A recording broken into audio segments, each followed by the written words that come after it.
We're an island nation, drawn to the sea that surrounds us. For many, it's a playground. For others, it's where we earn our living. But the sea's unpredictable. It can change in an instant. And when accidents happen, they happen very fast. On the sea, you have to expect the unexpected. It will just turn around and bite you. Mayday! Mayday! There to save our lives is a volunteer army of nearly 5,000 ordinary people.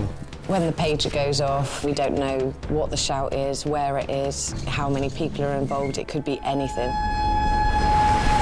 Where do you feel the pain, Alex? My back and my leg and my neck. Stuart, just hold the boat! I am so thankful that they came. Things could have turned out to be a lot worse. I've had people drown in front of me. Before we've got there, that person's gone. Calm down, you're okay, pal. Equipped with their own cameras, My light flashing. Yeah, mine. the crews give us a unique insight into every call-out as only they see it. Speeding through the roughest weather, searching for people who may only have moments to live. Go! For those who risk their lives, it has become a way of life. The decisions we make on a lifeboat, it can all mean the difference between life or death.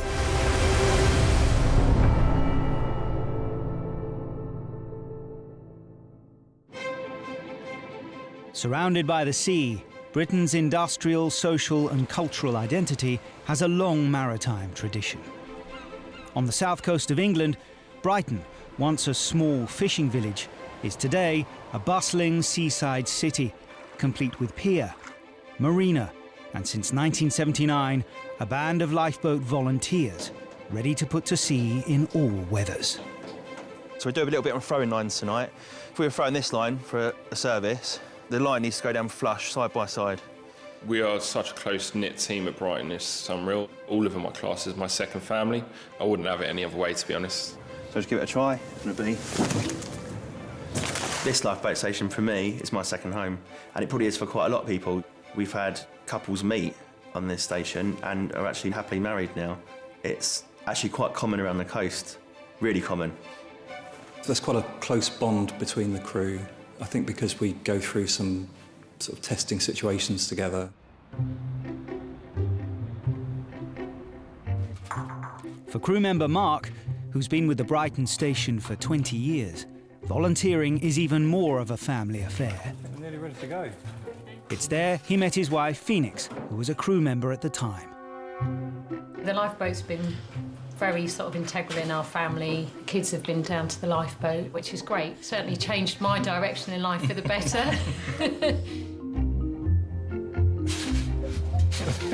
Mark answers the pager's call up to 30 times a year. I don't worry about Mark when the pager goes off. I know what it's like being part of a crew and the decisions you make together. And the first rule is you don't become a casualty. A breezy morning in early May. The crew receive a call from the Coast Guard.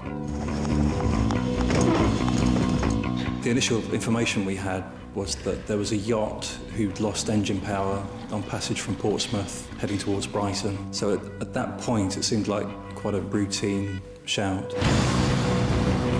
All my crew are my responsibility. You're in command of the boat, so you know that if anything does go wrong, the eyes are going to be focused on you. You've got to think of what you think's right at the moment in time for yourself and your crew to all come back in one piece.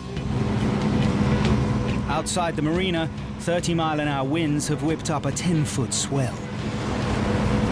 It's well in the limits of the Atlantic 85 lifeboat. I've done shouts and a lot worse, especially in towing.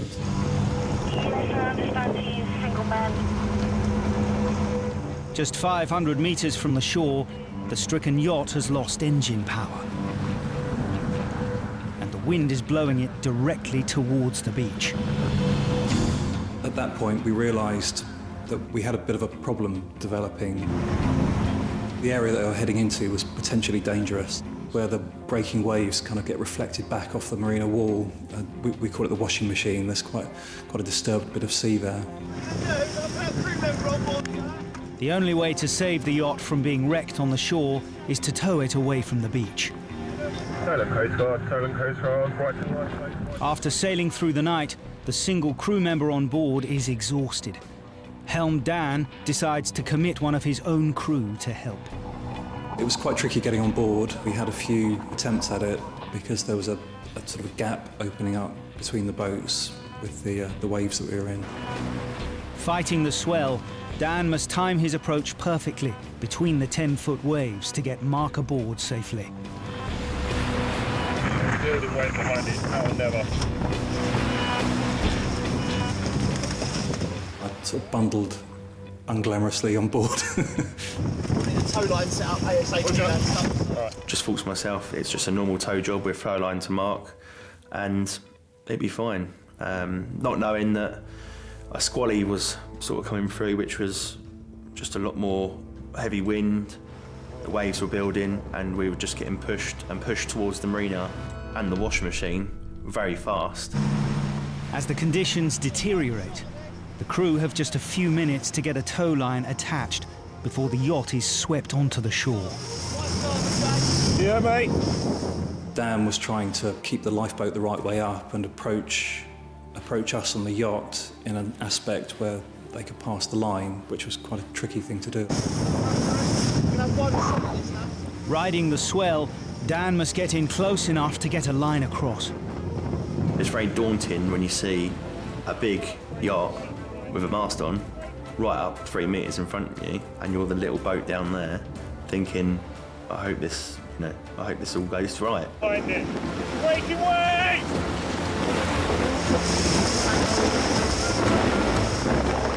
Large wave, large wave.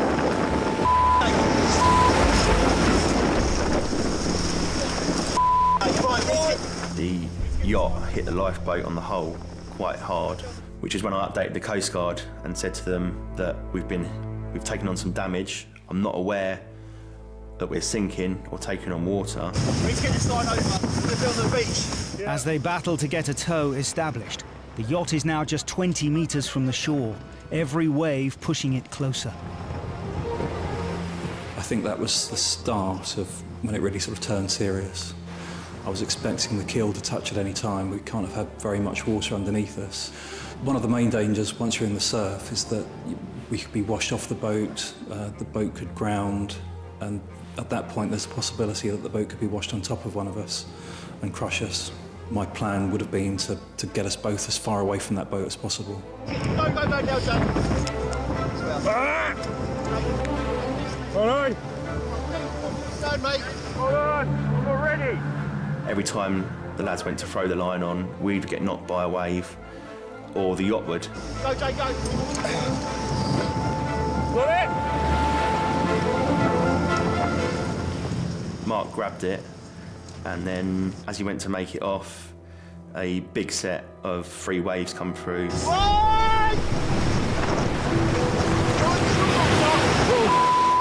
I just thought straight away, either the yacht is going over or people are going to be in the water. Lost the line. He's lost the line.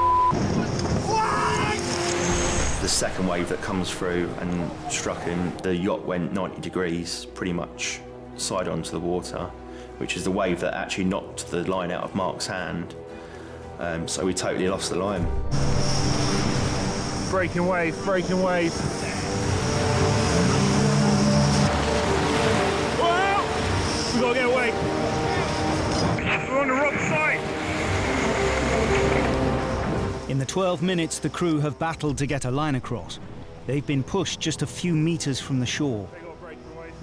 Dan must weigh up the risk to his own crew of another attempt to save the yacht. I think this could be too late, lads. What do you want to do, mate? I'm more or less ready. I knew that he was going to hit the bottom within seconds, and I even said to the boys on the boat, this is our last attempt. I didn't want to risk it anymore. We would have been the next people hitting the bottom. Yeah, I'm ready. Dan makes one last approach.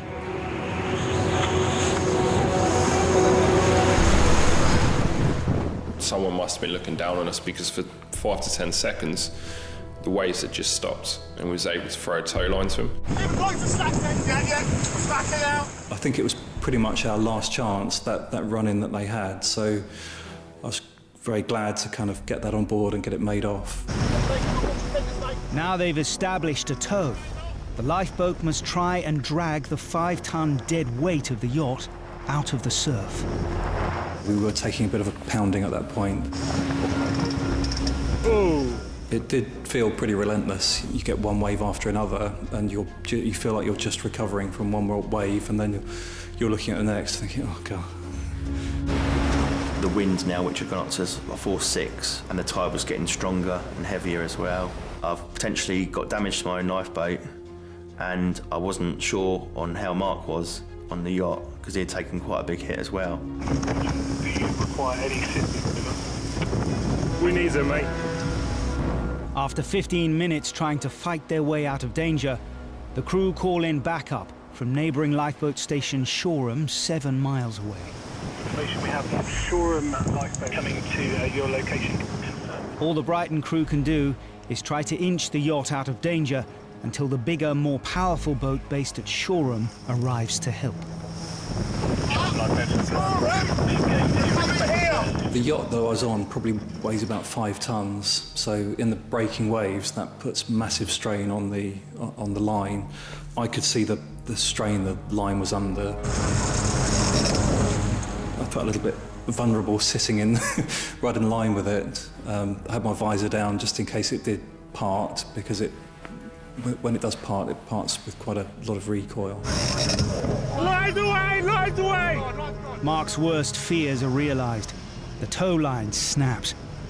The crew are back to square one. And even at top speed, the larger Shoreham boat is still several minutes away.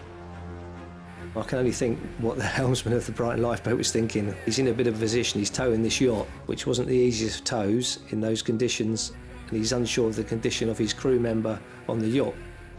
I should think it was a very tough situation to be in. Our ETA is approximately 5 minutes. We have just come past 3 parts of Brighton here now. This is Anglesey. Trauma 5 minutes out, Mark! Trauma 5 minutes out! I think that the adrenaline was certainly flowing. We'd all taken a bit of a pounding. Slow ahead, slow ahead. I probably never wanted another lifeboat to be alongside me so much. I just wanted to get my 2 crew, which we were all battered, including myself, just drained, exhausted, couldn't believe what happened. The adrenaline was wearing off. And I just wanted to get everyone home, including myself. I just wanted to get home by then and just sort of reflect on actually what had happened. The Brighton crew have been fighting the conditions for nearly an hour by the time Shoreham arrived to take over the tow. Move! Let go the line!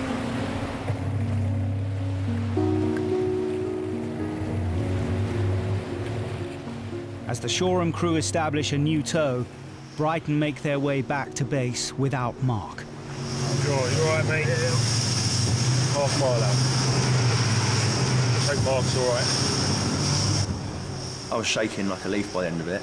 I was very scared of what actually just happened, and yeah, I think it was the shock that was hitting as well. Well done, boys. We're nearly home. I handed my 2 crew over straight away to the paramedics, wanted to get them checked over, as Dickon was in a lot of pain from his ribs, so he was my main priority first. One point I thought we wasn't going to be coming home, I've got to be honest with you. To think for the first time, being part of the crew, that maybe as a crew we don't come home or we lose someone, yeah, it hit home a bit. Gotta take my helmet off. We saw the yacht coming in, put alongside safely, and Mark made his way into the station where he said the quote was, well, that was a bit sporting, wasn't it? And we all sort of looked at him and smiled. We knew that we were all in a really dangerous position and we might not have been going home that night. The yacht and the sailor survived unscathed. The Brighton crew escaped with bruises and 1 broken rib between them. I think we were lucky on this shout that it wasn't worse. You know, I think we were in quite a precarious situation and we got away with it.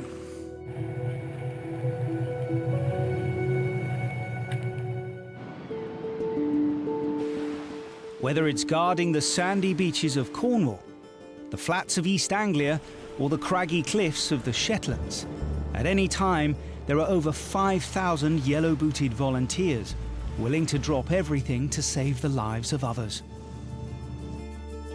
Keeping watch over nearly 2,000 miles of Irish coastline are 42 lifeboat stations.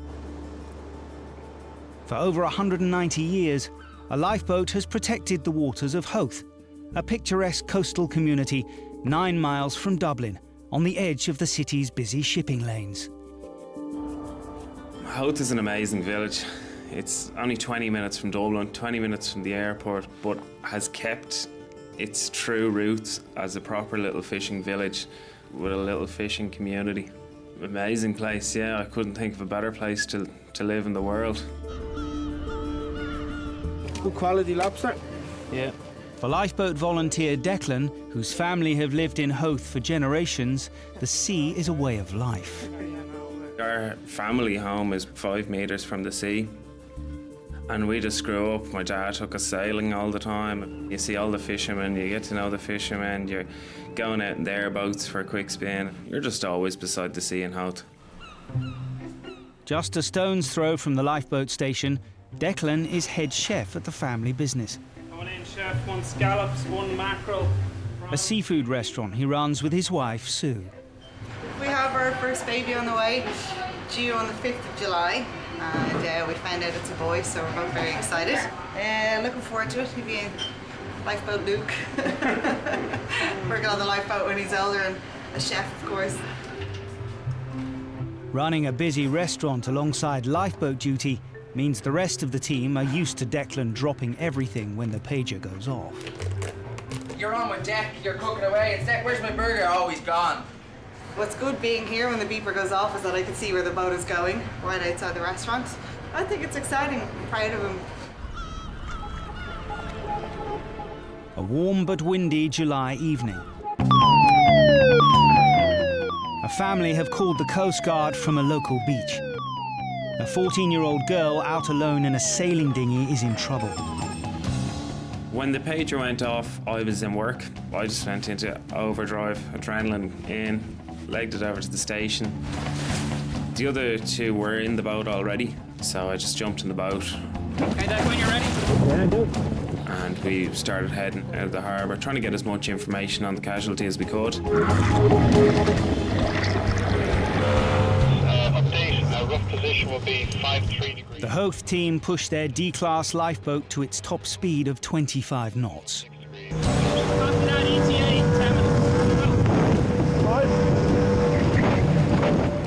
The weather on that particular day was a northwesterly breeze, which in that location was blowing people off the shore. They could be blown away from the land, and where we are, it's quite a long distance until you reach land again. They'd be kind of stopping at Holyhead would be their next port of call. To make matters worse, the wind could also be blowing the girl towards the busy Dublin shipping lanes. Those big boats, they take a while to slow down and take a while to change course, so it's not a place that I think anyone would want to find themselves in. That's the only I can see is off the bow.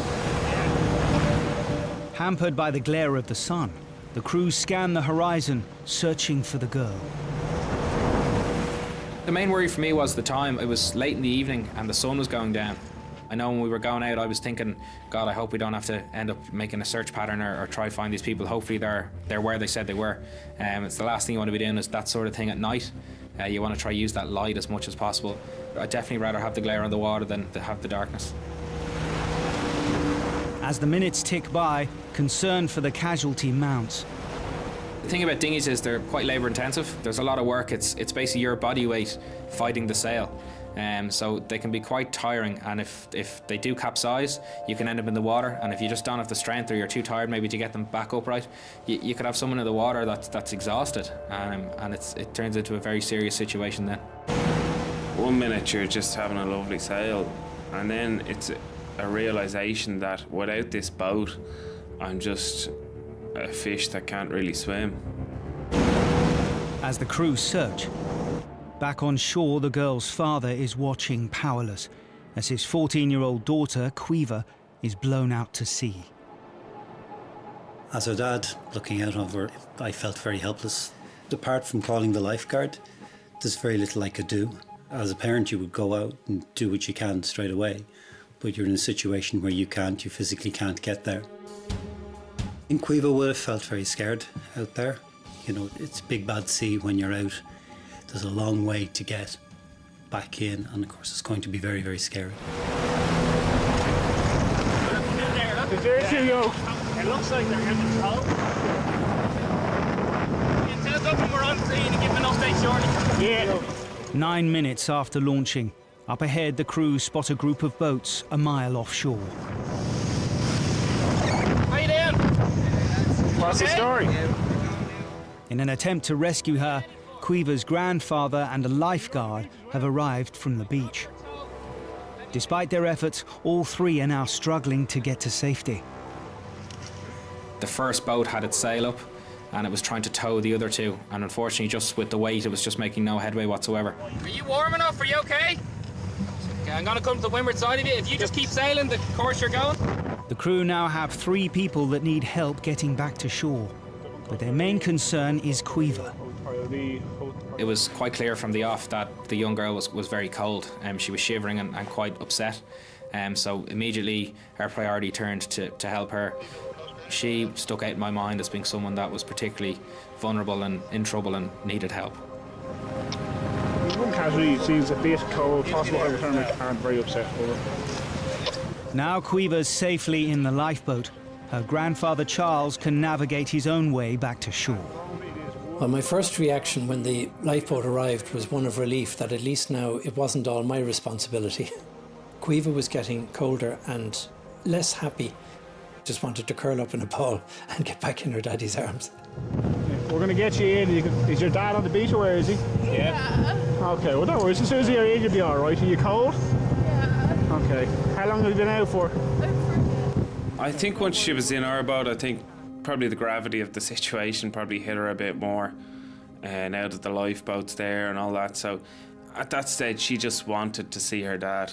And that was it. So that was kind of turned into our priority to get her ashore and to her dad. It's no one's fault, don't worry about it. These things happen. 14-year-old Caoimhe had been trying out a new dinghy, but a problem with the sail meant that every time she tried to steer for the beach, she capsized. I was very anxious because I had no control. I couldn't control what my boat was doing. The wind started to change. I couldn't control the wind. I couldn't control the boat's capsizing. I couldn't control anything. I was very scared, and I kind of thought, "Oh my God, is this my fault?" Just throw that in your head there, right? By the third time I capsized, I couldn't get it back up because my arms kind of felt like jelly. You know, once you lift a boat up a couple times, you're exhausted. I was pretty petrified for a while. Yeah, we're gonna go sailing again. Yeah. So that's a spirit. Yeah, that's it. You're a yachty, you'll live. The sea can be a very scary place, particularly for a young girl. Somebody that's trying to learn sailing and learn everything. If the weather isn't what you thought it was going to be, or you've set yourself up for a particular scenario and then all of a sudden it changes, it can be a very, very daunting experience. And if you're not ready for it, it can certainly catch you out and be very, very dangerous. Everything's going to be okay. Don't worry about it, all right? Biggest place in the world when it goes wrong. Everything seems so far away. It's quite scary. Will you do me a favour? You wrap this around you? Nobody is immune to getting into difficulty at sea. Some of the most experienced sailors that I know have all been rescued, and I suppose it's if you spend that much time at sea, you do get caught out. What's your dad's name? Ed, okay. I know it was a traumatic experience for the family, particularly for Caoimhe, who was at the centre of it, and for her father, who was alone on the shore while all this was happening. Go home, get some nice hot chocolate, and everything will be fine. And it's just given us an extra sense that we need to prepare well for events and to be ready to call for help whenever it's necessary. Thank you. See, your granddad's here now. It's all right. You all right? Without the added strain of towing a second dinghy, Caoimhe's grandfather Charles also makes it safely back to shore. We're going to get an ambulance down. Sure. So, yeah, it's on the way. Just make sure she's all right, because I don't want to make it be cold or anything. If they hadn't called us, I don't think they would have made it back to the beach, and we could have been dealing with a family who had possibly lost a granddad and a daughter. After putting her family through 2 hours of worry, Caoimhe is finally reunited with her father. It was a relief because I really wanted to see my dad after so long, because I was scared and I was cold and I didn't know what was wrong. But it was an experience that made me upset. You know, I didn't have one of my parents with me. So yeah, I wanted my dad. She was a little shaken and a little teary, but it was great, you know. She was able to walk to us and give her a hug, and she was happy. You did really, really well. You did what you were supposed to do, right? What you tried to do. You relaxed. You could see in his face how relieved he was that his daughter was back, and you could tell from her demeanour that she was relieved to be in her dad's arms. Very nice feeling, very rewarding. For the lifeboat crews, saving loved ones from the sea often means leaving their own family behind. I do feel a bit more scared, I guess, because you think, oh, it's not just me he's leaving behind at the house, it's Lottie as well, and it's her dad running away and going to save someone else. There we go. If you get worried every single time that pager goes off, it'd be an absolute nightmare. I'd be like, that's it, you're not doing this anymore. When that pager goes off, at the end of the day, it's having trust in all your crew and your helm. So I know that if she goes out without me, you know, I know she's going to come back safely. 1, 2, 3. Oh, big jump. Everyone says it must be weird being husband and wife on the crew, but we don't see it as like that when we're on the boat. That we are literally crew, and that's what we're there to do. What happens at home stays at home, kind of thing. There's a crab! In Redcar, North Yorkshire, there's a family that have been saving lives here for generations. The Picknets go back to living in Redcar from the early 1700s, when it was a very small fishing village. We're just the next generation, really, carrying on with something that's gone on for now almost 300 years. Mike is passing on the legacy to his son, Luke, who joined the Redcar crew 5 years ago. So there's Cecil, that was Tommy's uncle. It's not something that you can force somebody to do, that they either want to be part of the lifeboat or they choose not to be. Very, very proud that Luke has wanted to be part of the RNLI and is. I'm proud of the family history, and I think carrying it on is the right thing to do. There's been a lifeboat station here since 1802. The original lifeboat, the Zetland, still lives in the old station. Its coxswain was Thomas Hood Picknett, Mike's great-great-uncle. The Zetland is the oldest surviving lifeboat in the world, and she's still in one piece, she's still intact, and you know, you can still come and imagine what it would have been like to try and get to sea in bad weather and rescue people in this exact vessel. And so you can only be in awe when you look at it as to, you know, the things that it achieved. It saved over 500 lives. A June day, the Coast Guard have called out the Redcar crew. Someone is trapped on a remote beach between steep cliffs and a fast-rising tide. Both of the station's inshore lifeboats are launched. So the call had come in before high water, so we knew the tide was going to come in further. And as you looked at the tide, you realised it was one of the larger tides of the year. So the person who's in danger at this time had the misfortune to be trapped at the bottom of some of the biggest cliffs in the country at one of the highest tides of the year. The faster Atlantic 85 boat is launched first, to get to the casualty as quickly as possible. These types of shouts are very time critical. You realise that every second counts at this point. The biggest worry is you're going to get there and find a drowned person. An incoming tide can overwhelm the shoreline in minutes, leaving people trapped on slivers of land at the bottom of cliffs. Blue shoes, black pants, and a blue jumper. Where is she? The crew fear the woman may try to get to safety on her own. Once the tide's in, then the swim would probably be around 150, 200 metres before they can get back onto the beach where they can then walk to safety. Cold sea, fully clothed, already under a little bit of duress because of the situation they're in. that's not something we want to recommend. Anyone got visual yet or not? Racing the fastest rising tide of the year, the crew must get to the woman before the sea does. Quite often we find people, particularly in June, July, are caught out by just how cold the sea temperatures are at that time. If you're not used to the cold water shock can act within seconds of entering cold water. So if you've entered the water unexpectedly and you try and swim at that point, your body's just not capable of swimming, your muscle control goes, and if you're not you're unfortunate, you gasp in water and you will drown at that point. 24 minutes after the call, the crew arrive at Saltburn. Just a thin strip of dry land remains. Backed up against the base of the cliffs, they spot a figure. Where the casualty was, there is no way out, so she did the right thing, summoning help by a mobile phone.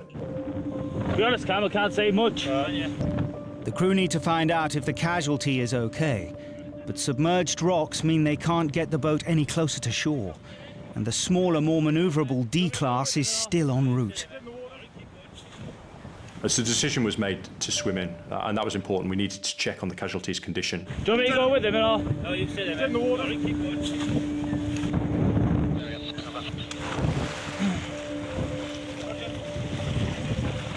The swim ashore, it's quite cumbersome equipment. We're not the most elegant swimmers when we're in our life jacket, helmet and dry suit. When I got to the casualty, it was clear she was very distressed at this point. I sat down next to her and started reassuring her and talking to her. And I found her name was Abigail. She clearly realised that she had been in a position of quite considerable danger. The tide was coming in. She didn't know how far the tide was going to come in. Looking behind her, she would have seen cliffs that towered above her, and she had been convinced that this is how she was going to die.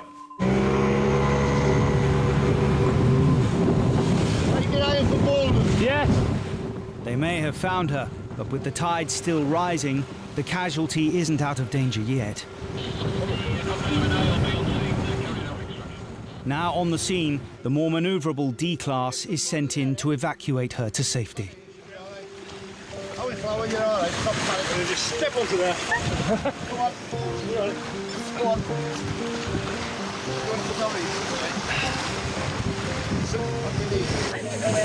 Your dad's at Salford. 21-year-old Abigail moved to Redcar from her native New Zealand 2 years ago. She had been out running when she realised the incoming tide had trapped her. When I realised what was actually happening, a lot of emotions went through me. First of all, I panicked. The water was coming at me and I couldn't really do anything about it. So I just thought to myself, like, gosh, like, is this it? Am I gonna die? Like, it was really scary.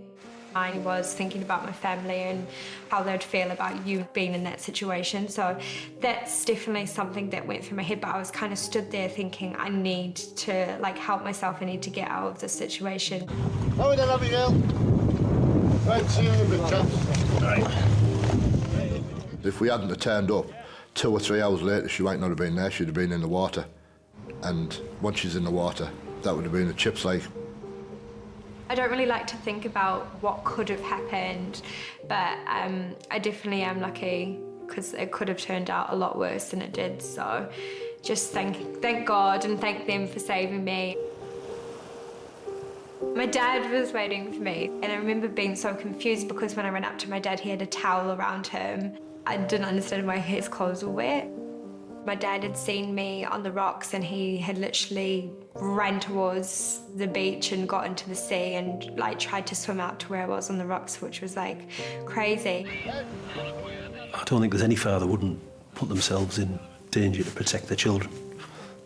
Our advice, of course, would always be that calling for help, through the Coast Guard and getting professional help there to do that is the actions that you should take. But if it was my daughter and I thought she was in danger, then you would do whatever you needed to do to save your children, wouldn't you? Much like Redcar in the north, on the west coast, Weston-super-Mare is a town that prospered from the Victorians' love of the seaside. The pier and the Golden Sands still attract thousands of visitors a year, all kept safe by a 17-strong lifeboat crew. Right, would you like to get on the boat? Yes, please. Paul Sargent has volunteered for the Western crew for 5 years, and has been balancing dad duties with daughter Addison for almost as long. Where are we going? Paxton Park. Paxton Park? How about we go out there? To the big island? Okay, we're going. Most challenging would probably be leaving a family, especially late at night, or if you're in the middle of something with the whole family. You've got to say goodbye and you've got to just get your game face on and go and do what you need to. So when the pager goes off, she normally comes running in. Daddy, your page is going off. We need to go and say somebody. And then I stay with Mummy, so. Yeah, you stay with Mummy and Daddy goes, and I always come back, don't I? And you give me kisses and candles. You always got to give you kisses and cuddles, haven't we? Every time. Across the bay from the station is one of the most dangerous parts of their patch. Brean Down is an imposing set of sandstone cliffs that in places tower almost 100 metres above the sea. Brean Down is a large landmass that sticks out from the edge of the mainland. It's high, it's long, it used to have old sentry point on the end. There's no guardrails on Brean Down. You can walk right up to the edge. It's a long way down.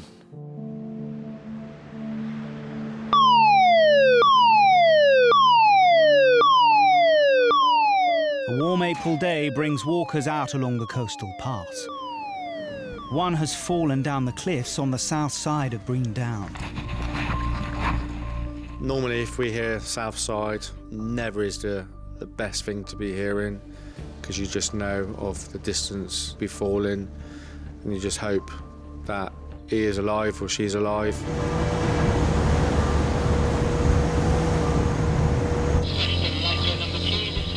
An update comes in from the Coast Guard.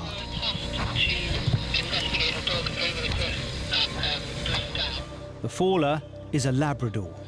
When we hear about dogs in trouble, the concern really is whether or not the owners are going to go and try and get to the dog, especially on Brean Down. It's very rocky. So the worry is that they're not really thinking about their own safety. We just don't want the owners to go in to the water, climb down cliff faces, because we don't want to have one person and an animal in trouble. We want just to make sure we can get the animal and give it back to the owner safely. It's a race to get to the dog before the owners try to rescue him themselves. Luckily, a Labrador kind of stands out on a rocky outcrop of rocks, so it is quite easy to spot when you come round to the right area. There it is.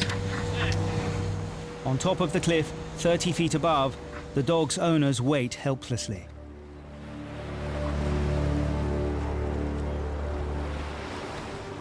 We come in and the dog just literally turned his head. As soon as you see that, there's a bit of relief of, right, he is alive.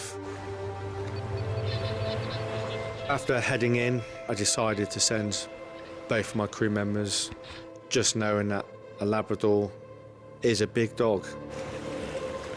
It's quite high up, so just thinking to ourselves, well, you know, how are we going to get to this dog? It was really rocky, really, really rocky. Hey, Woody. Dogs are not predictable. We've done a few jobs now with dogs, and they could run off the minute you get to them, or they could just sit there and want to be petted and loved. You really don't know what you're going to get with a dog. Hello. Right, okay. The dog was incredibly wet, so it looked like he'd had a pretty miraculous escape and landed in the water instead of landing on the rocks first. So he was pretty lucky. Seems okay at the moment. No, there is some blood. Yeah, his paw looks like he's broken a claw. You do look up and you think, how have you survived that? I think being a big Labrador, you must have just rolled and bounced off things and was a very lucky animal to come down safely. The dog, Woody, survived a 30-foot fall into the sea before hauling himself out onto the ledge. Other than that, looks like he's okay. He's cold and he's shivery, but other than that, no, he's okay. Now all the crew must do is get him back to his worried owners. Myself and Dave had both been to a few shouts with dogs, and it was talked about that we were becoming the dog whisperers, because it always seemed to be me and Dave going to the same sort of thing. Easy now. The dog was not a slim dog, no. It was quite a big dog. Yeah, very big. Made it difficult for us to get the dog down and then onto the boat. He's a big boy. Yeah, we got him. Come on, Woody. Come on, Woody. When he got back to the boat, he didn't want to get in. He was not getting in that boat. He needed a little bit of coaxing. Come on, Woody. All right. With Woody safely on board, the crew set a course to reunite him with his family. We have the dog on board. We are now going to head round to the north side for us to be able to drop him off over. Look at that. Hello. He seemed to really enjoy himself on that boat ride back. He didn't want to be in there to start with, but once he was on there, he was more than happy. The dog is part of the family. It's like a child to your family. And yeah, it's the panic, the worry. It's okay. I ended up carrying the dog actually off the boat. He was very keen because he's actually spotted his owners further up on the side. So as soon as he saw the owners, he was ready to go. The owners were incredibly relieved that not only was the dog safe and well, that he was coming back to them that day. The dog was incredibly lucky. It was a good day for the dog and a good day for us, really. Of the 5,200 lifeboat crew members nationwide, around 500 are female volunteers. Based at Llanwit Major in South Wales, 18-year-old Elizabeth Hostved paved the way for women in the RNLI, qualifying to be the first trained female crew member in 1969. 140 miles away on the north coast of Wales, Dwynwen Parry has been volunteering for 20 years. I love the sea, but I have 100% respect for it. You never know what it's going to do. I'm always cautious. I always check the weather. I think we're good friends at the moment.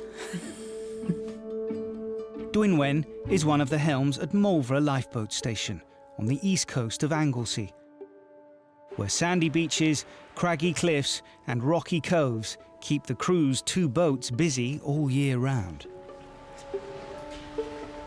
This here is Envis, our inshore lifeboat, and this one is my baby.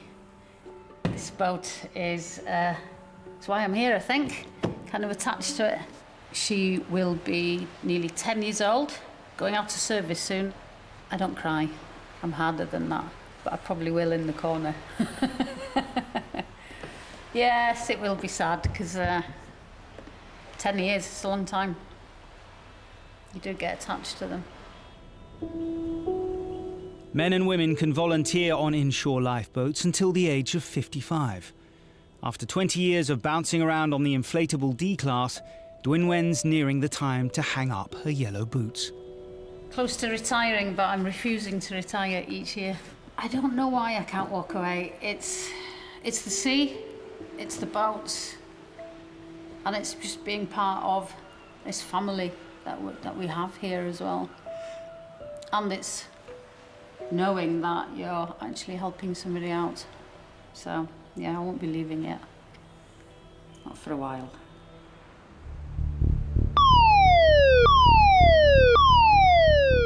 A sunny May afternoon has drawn families out to the beach. A call from the Coast Guard brings the crew running to the station. Direct page, which ultimately means it's immediate, it's dangerous, there's life at risk. So with that, I knew that it was kind of serious. I'll jump on the radio, find out what's going on there. In the water 15 to 20 minutes. Okay. A young child has been swept out to sea on an inflatable dinghy. Swum out to the dinghy. We didn't have an exact location, We were told that it was Dillis Bay, which is a large expanse of water with several different popular beaches. Do you want to get the big boat ready just in case? Dinghies we would call our bread and butter. It's what we do kind of day in, day out. It's our most popular type of rescue. As soon as the kids get in the dinghies and get within a few hundred metres offshore, they lose the protection of the land and the wind catches them and just takes them straight offshore. Ready when you are. When you hear that it's kids in the water, you notch up, not just a gear, you notch up a couple of gears. Your senses are heightened. And especially having children of my own, it now adds to that pressure and that priority of getting there quickly. At the helm, Dwynwen pushes the D-class to its top speed of 25 knots. The crew still don't have an exact location and have nearly 3 kilometres of coastline to search. My only guess is you slip right. But if it's on his Carpinario, I guess it's there where those hurts are. It's time critical for us because the water's that cold. At that time of year, the water's maybe 11, 12 degrees. So when you enter the water, you initially take a big gasp where the body goes into shock, being exposed to such cold temperatures. You've got the potential then to inhale water, to take a mouthful, which then creates a reaction of its own. You start to panic. I can't see anything ahead. There's a dinghy or something to the left there. There's a guy on the rock there. As they scour the beaches along the coast, there's still no sign of anyone in trouble. It's got to be that one. I can't see no one here. There's nobody here. You're trying to guess where they are just by the information they give you over the radio. While the crew search, from the beach, a family friend of the boy watches as his wife and friends swim after the dinghy being pulled out to sea. I think the thing that struck me the most was that this, in my mind, was the safest beach in the world. It was shallow, there was very little wind, the waves were just small and lapping, but yet there's this dinghy just got pulled out, and I could not understand how it happened. It just watched it sort of move away from me, and it didn't make any sense. I was utterly helpless because I could see something unfolding in front of me, but I had no ability to influence the outcome. I thought I was going to lose my wife. I had those thoughts. Yeah, and I was thinking, how am I going to cope without her? You know, in a very brief moment of time, you go through this whole scenario of life without your wife. Probably a Coast Guard mobile, but that's all received. Can you try and ascertain as to exactly which beach they're on, which beach they're becoming to, over? 14 minutes after launching, the crew are still searching. When we got closer, we actually passed the beach that it happened, going towards the estuary, and then we spotted them by the beach. Yeah, it's going to be them. Make it out ready. Yeah. You all right holding the boat, Goof, yeah? Oh, yeah. By the time the crew arrive on the beach, the 2 women who swam out have rescued the boy and managed to get back to shore. The first thing was getting the story straight. Who'd been in the water, who needed our help. How are you doing? It's cold. Extremely cold. I feel a bit sick. Feel a bit sick. What's your name? Caroline. Caroline. I'm Vince, Caroline. The boy is safe. The crew's concerns now turn to his 2 rescuers. It was clear that the 2 ladies were our priorities. Apart from feeling cold, do you feel well? Any chest pains? No. Nothing at all, you sure? Yeah, that's good. Just extremely cold. With anybody that's been in the water that have made it back to shore themselves, they're not in the clear, they're not safe. First of all is hypothermia, the effects on the body following the cold water immersion. Okay, you just try and keep your breathing nice and steady for me. You're breathing a little bit too fast for my liking. It was quite clear that these ladies were extremely cold. Okay, and how are you feeling? Just weird and freezing. Just weird and freezing. What we're going to do now, I'm going to get some blankets from the boat. We'll get you wrapped up, try and get you warm. As I assessed the second person and Dwin was helping me, I realised quite quickly that they were on the border of being hypothermic. You tell me if you start to feel faint or dizzy at all, OK? Yeah, faint, that's right. You're feeling faint? I can't really, couldn't stand up or walk. OK. There's some severe shakes going. Yeah. Just, Can I have a look at me? We see many casualties that suffer from cold water shock, but I will say that I've never experienced anybody suffer and shake as much as that lady did that day. What's your name again? Carolyn. Carolyn and Debbie. Hello. Check a cap refill again for me, Dwin. The effect of somebody warming a hypothermic casualty up too quickly can lead to low blood pressure, but ultimately you've got the potential to cause heart attack or cardiac arrest, purely because the body just can't cope with the thermal shock or the thermal changes within the body. Anybody who doesn't need to be around, can we just move people away? Because what we're going to have to do is just try and get rid of your wet layers, I think, and just try and get you wrapped up in as best we can. I put my dry clothes on. You have put your... Right, that's fine. And you've still got saturated jeans, haven't you? Yeah. And they're nice and cold. I think you've got the energy to be able to undo your pants at the top and pull them down. Yeah. Or if you're not that particular, we can cut them. Oh no. I thought you'd react a bit more positively if I said that. Right, you keep your feet up for me while I pull it to the end of the bag. The crew add insulating layers to slowly bring up the women's temperature. You feeling okay at the moment, Carolyn? Yeah. Carolyn and her friend Debbie were spending a day on the beach with their kids and looking after a friend's son when they noticed the inflatable boat the children were playing on was being blown out to sea. I'd said to his mum when we were coming down to the beach, "Oh, I'll look after him, you know I will, because I know him so well." And she said, yeah, she trusted me. So I was just like, oh my goodness, this is Reuben, I've got to get to him and bring him back. And I just thought, I can just wade in and get them. But the further I waded in, the more the boat kept going out. So it was just like, oh my goodness, what's happening here? So it was quite a scary situation quite quickly, really. There was one point I just thought, I can't do this is just too hard. It was just like, you're cold. And we were really shivering. I've never felt so cold, ever. My fingers went numb, my toes went numb. I was breathing too fast, but I knew that was me trying to warm up, and it just took over. That was a scary thing. Oh, it was just like you've been slapped in the face. Suddenly stopped shivering. I know, you've got colour back to your face now. After 20 minutes of treatment, Carolyn and Debbie's temperature begins to return to normal. Your cheeks have just gone nice and rosy, which is the desired effect. With the women out of danger, Dwynwen's thoughts turn to the inflatable dinghy that caused it all. Did you hear what she said then? What's that? It's giving me the right to put a knife to... Oh, last one before you retire? I'm retiring, so I'm going for the most dinghies that I can slash this year. We've been out to numerous rescues that involve dinghies, and it takes seconds for the circumstance to change. You know, you can be sat on the beach, enjoying yourself, having a good time with your family, and not realise that your children in the dinghy that you've got your backs turned to are being blown offshore. What's my record? 9 in one summer. Go on then, you've done mine. 9 times out of 10, I normally put a knife in them. They call me Slasher Parry. Can you get the truck to there? No. The fastest way to get the casualties to the Coast Guard vehicles to warm up is a quick trip on the lifeboat. As well. 1, 2, 3. That's it. You keep the petticoat up.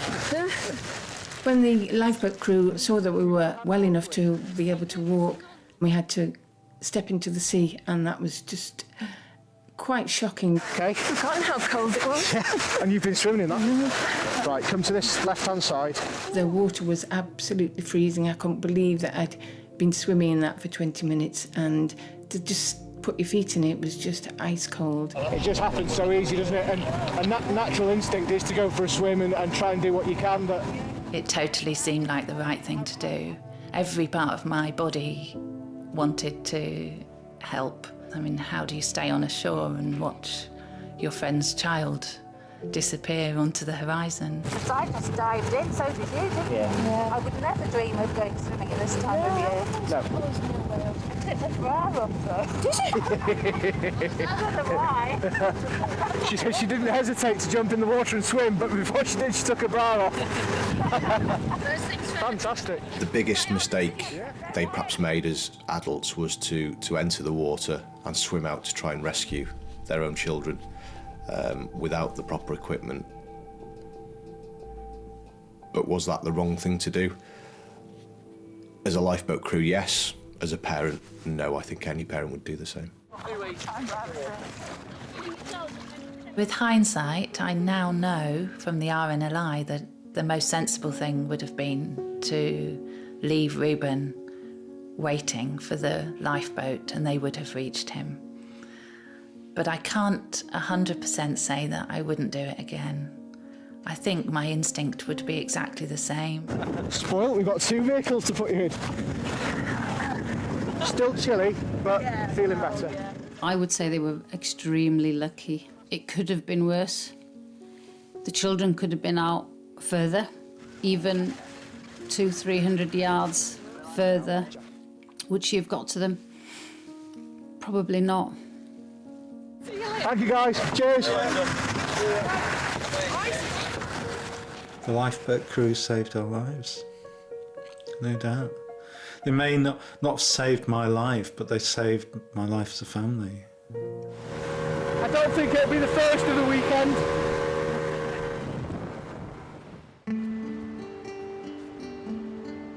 Just a month after falling foul of the spring sea temperatures, Carolyn, who swam out to rescue the boy, is back on the beach for the first time since the incident.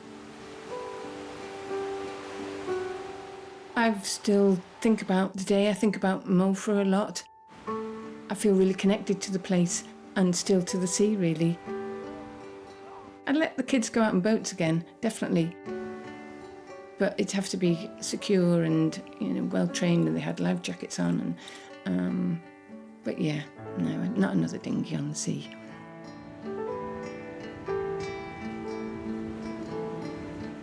Across the Irish Sea in Howth, Caoimhe is also determined not to let her experience stop her enjoying the sea. I went out, I think, a week or 2 later for my July sailing course, so it wasn't too long. I was straight back into the boat. Can you try and get all those leaves out, Caoimhe? It was good that she did get out very quickly afterwards, and she's still as enthusiastic as she was before, even if not more. It has given a lot more respect for the sea, and you do worry again when she goes out. You don't take anything for granted anymore. You know, you check everything out, double check it before you go out, and it works as a reminder.